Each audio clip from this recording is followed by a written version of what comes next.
My wife and I just got back from seeing The Sound of Freedom, which is a true story based on the life of Tim Ballard. This is the spoiler version, so if you don't want to see spoilers, stop the video now and go see the non-spoiler version right there. The main character, Tim, is a special agent for the Department of Homeland Security who put everything at risk, his family, his career, to provide freedom to others. Before going into my review, here's what Jordan Peterson has to say about it. It's a fully fledged, high-quality production. I was particularly impressed by the cinematography. It's also extraordinarily well edited. The acting, I don't want to flatter you, but the acting is extremely high quality. It's a very realistic movie. I definitely agree, and I've been working on a movie, The New Manna, which I think will also have a great impact when it's out. To donate and learn more, click here. Now, this is a movie from Angel Studios, so a lot of people would be like, oh, aren't they the ones that make The Chosen? Is that too preachy? First of all, this movie was not preachy in any way. There is mention of God a few times, but it doesn't go into him praying or anything like that. So if you're wondering, should I bring my family member that's not interested in faith or anything like that? I would say definitely. It doesn't go into that in depth. Very few allusions to it in the movie, and one that I don't think will turn anyone off or raise any, defenses or anything like that. It's an incredible movie, and one that I think compares to many of the action and suspense movies that I've seen that are not related to any faith.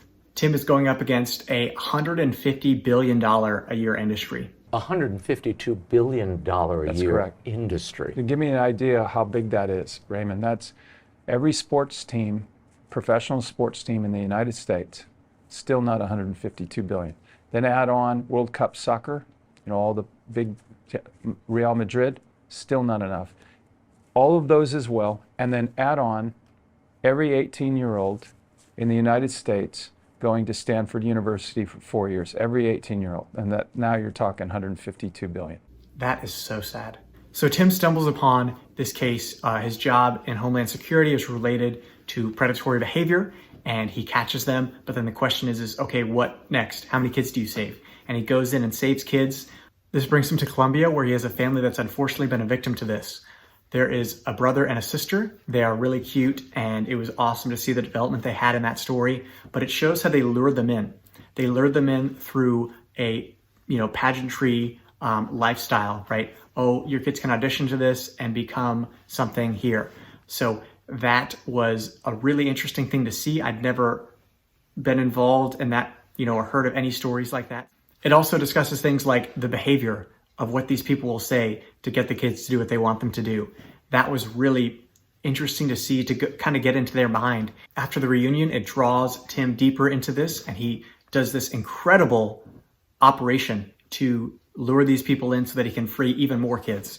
And that was just so amazing. So I'm not gonna go into that. Again, I want you to enjoy the movie, but that was really neat. And then that leads him to another phase. So it was really great. This movie was 2 hours and 15 minutes, and the whole time you were moving. I wasn't like, okay, this movie's so slow. It was just, one thing after the other.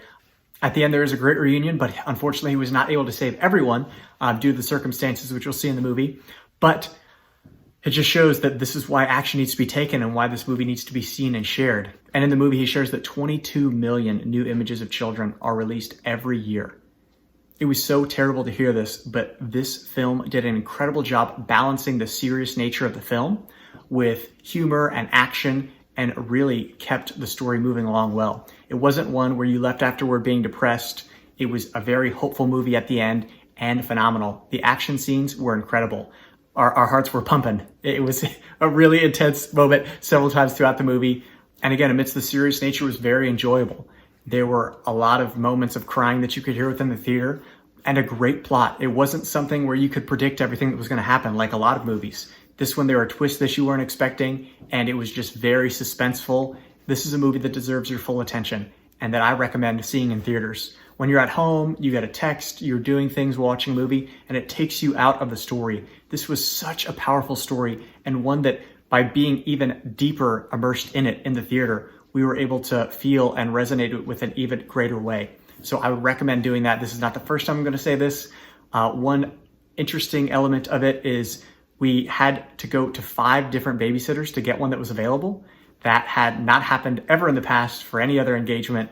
Normally it's like second or third try, if that. But fortunately at the last minute it worked out. It is worth the time to do this, to enjoy this as a couple or with your older kids if you're able to, because this is an important thing and one that we need to share. And it's a movie that I would recommend to many. I say many because I would not recommend this for children.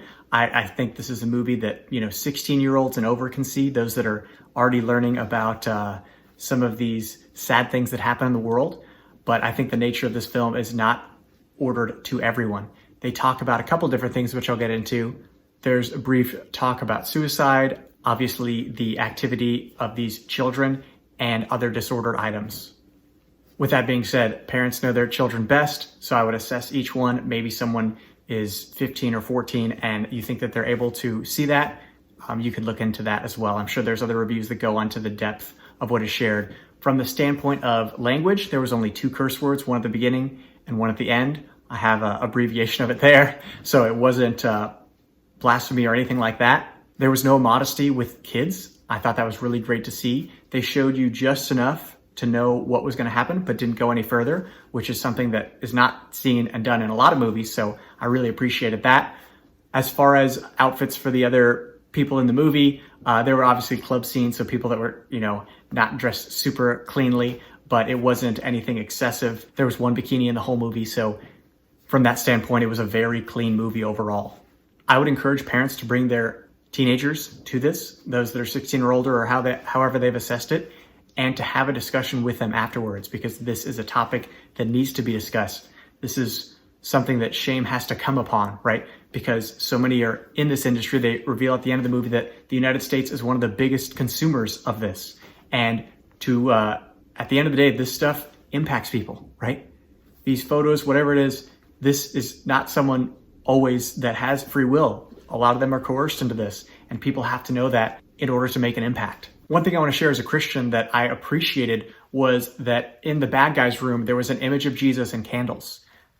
I thought this was really important because so many people, go to church or whatever, but their actions don't line up to it. Now, this is a really extreme case, but surely there's people out there that, have Jesus in their house or pray, but they don't have the conformity of their life to what the gospel says, right? They, do all these terrible things, but they're like, oh yes, Jesus is Lord and things like that. That we cannot do that. Our lives have to conform to Christ. Fulton Sheen says this. Like everyone else, he had to find a philosophy to justify the way that he lived.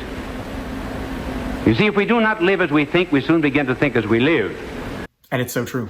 It's so true. And that is just one example of it. One of the other guys that was about to shoot Jim Caviezel had a rosary around his neck. So I was like, oh man, but how many people, I'm sure, were raised praying the rosary or whatever, but don't understand how this brings us closer to Jesus. So things like this that I thought were important that they had in there was, I think, definitely worthy to be in there. And Jim Caviezel had his scapular on at the end. He shared a really great message at the end of the movie. And then certain scenes, you could see it in there. So that was great to see. And in that message, he shared that it took 5 years to get this movie out. They were done filming 5 years ago, and there were so many blocks that prevented this from happening.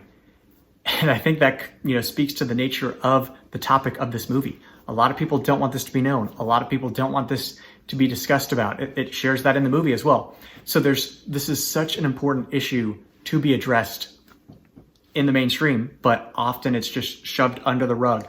And this is, from what I've seen, the first thing that can make an impact in that. So I recommend watching it. Please share this with other people.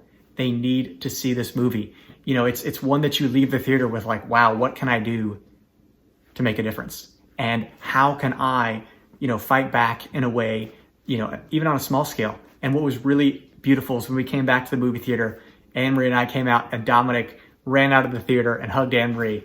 And it was just so cute because the boy in the movie looked like Dominic. And we just kept thinking about him. Although his name was Miguel, like Michael. So I have Dominic, who he looked like, and Michael, my other son, who had that name. So it was really, really hit a chord there and just made us, Anne-Marie said, it made me just want to hug them even tighter, to appreciate your kids, because we really need to treasure each moment. So please share this video. Please go see this movie. They have different options if you're not able to see it that people have donated, so you can go see it for free.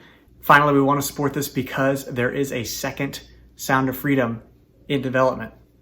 Is there a sequel plan? There's a script already. They've already done a budget on it, but obviously it's based on the success of this film. And it's not a 2, it's just the next chapter.